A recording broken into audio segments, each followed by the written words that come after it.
21 मे 1991 ची ती रात्र तमिळनाडूच्या श्री पेरुबुदूरमधील वातावरण उत्साहाने भरलेले होते.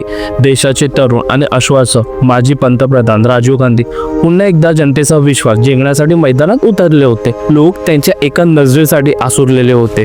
महिला त्यांच्या स्वागतासाठी आरतीची ताट घेऊन उभ्या होत्या. रात्रीचे ठीक 10:21 झाली होती.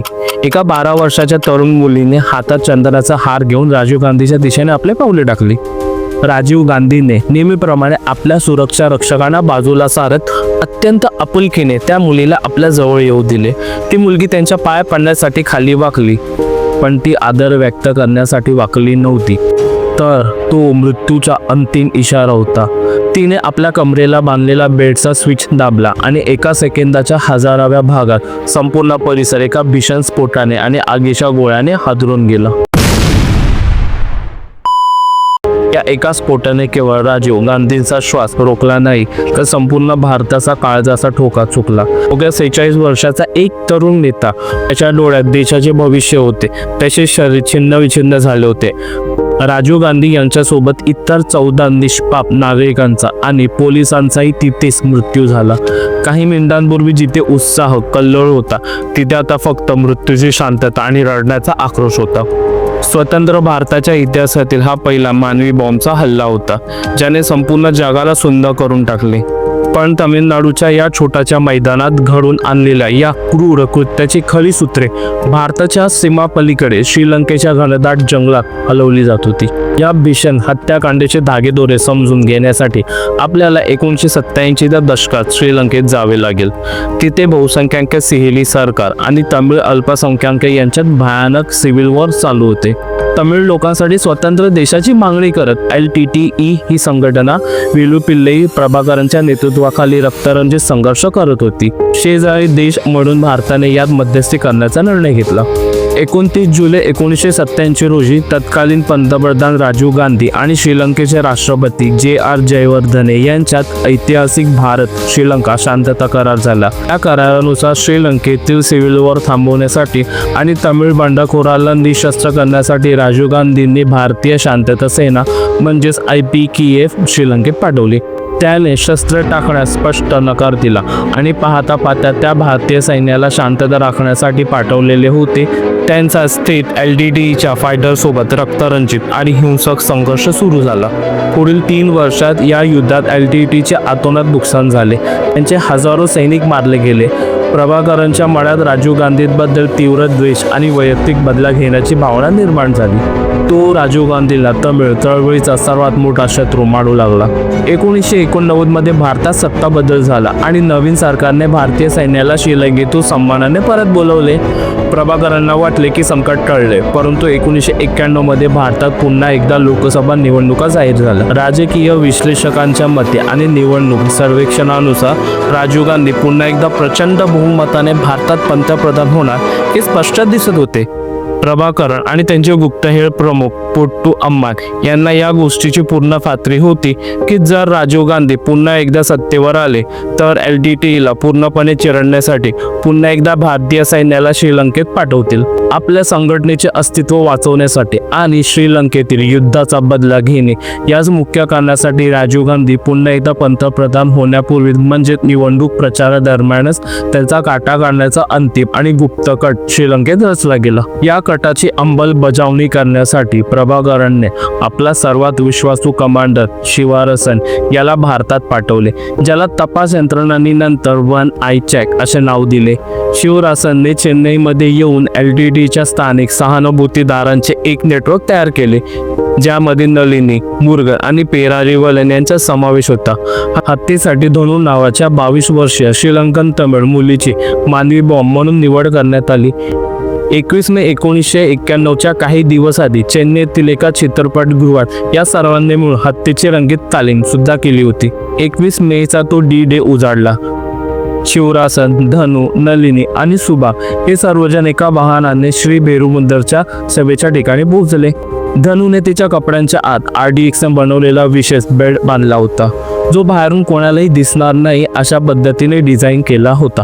गर्दीचा फायदा घेत आणि स्थानिक नेत्यांच्या सुरक्षेतील निष्काळजीपणाचा वापर करत शूर धनूला थेट VIP इन्क्लूज मध्ये म्हणजे राजीव गांधीच्या अगदी जवळ पोहोचवले. रात्रीचे 10:21 राजीव गांधी स्टेजकडे जात असताना धनू त्यांच्या समोर आले आणि तिने स्फोटचा ट्रिगर दाबून संपूर्ण इतिहासच बदलून टाकला. स्फोटानंतर संपूर्ण देशात एकच गोंधळ उडाला होता. हा स्फोट कोणी केला आणि यामागे कोणाचा हात होता याचा कोणताही ठोस पुरावा घटनास्थळावर शिल्लक नव्हता. केंद्र सरकारने तत्काळ CBIचे वरिष्ठ अधिकारी DR कार्तिकेयन यांच्या नेतृत्वाखाली SITची स्थापना केली. तपासाच्या सुरुवातीच्या काही तासात अंधारात चाचपडणाऱ्या CBIला घटनास्थळावरून एक असा पुरावा मिळाला ज्याने या संपूर्ण केसचा चेहरा बदलून टाकला.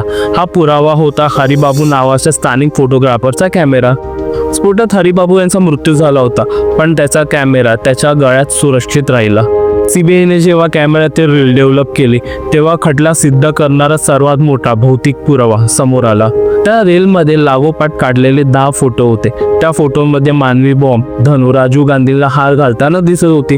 तिच्या शेजारी पाठीवर सॅग अडकवलेला मुख्य सूत्रधार शिवरासन कुर्ता पायजामात उभा होता आणि बाजूलाच नलिनी उभी होती. फोटोमुळे CBIला आरोपींचे चेहरे मिळाले आणि LTTEचा खोटा बुरका टराटरा फाटला. सर्वोच्च न्यायालयाने आपला 1999च्या अंतिम निकालाने या फोटोंना जिवंत पुरावे मानले. तपासाला गती देण्यासाठी फॉरेन्सिक सायन्स लॅबोरेटरीचा अहवाल अत्यंत महत्त्वाचा ठरला.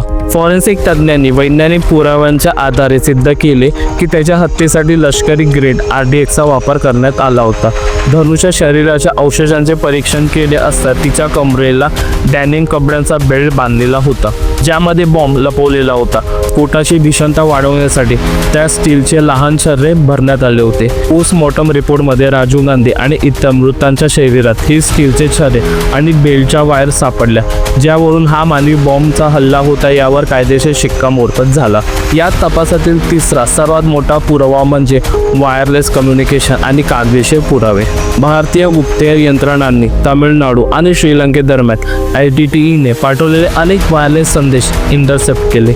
शिवरासनने श्रीलंकेतील आपला बॉस पोट्टू अम्मान यांना पाठवलेल्या कोड मेसेजमध्ये म्हटले होते की आपली मोहीम यशस्वी झाली आहे.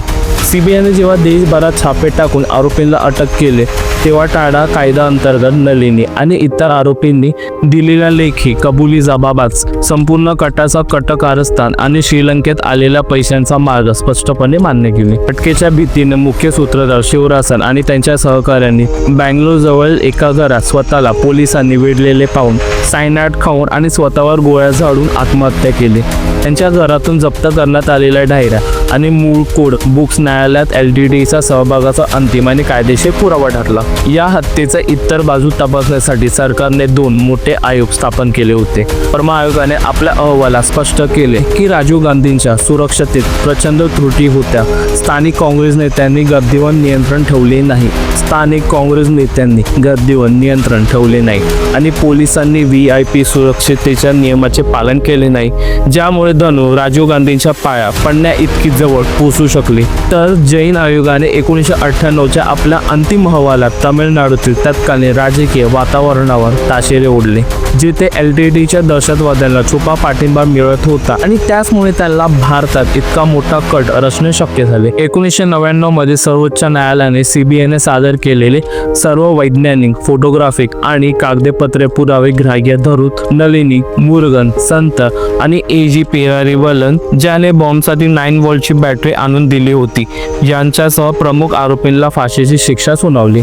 पुढे जाऊन सोनिया गांधीच्या मध्यस्थीने आणि मानवी दृष्टिकोनातून नलिनीची शिक्षा जन्मठेपेत बदलण्यात आली.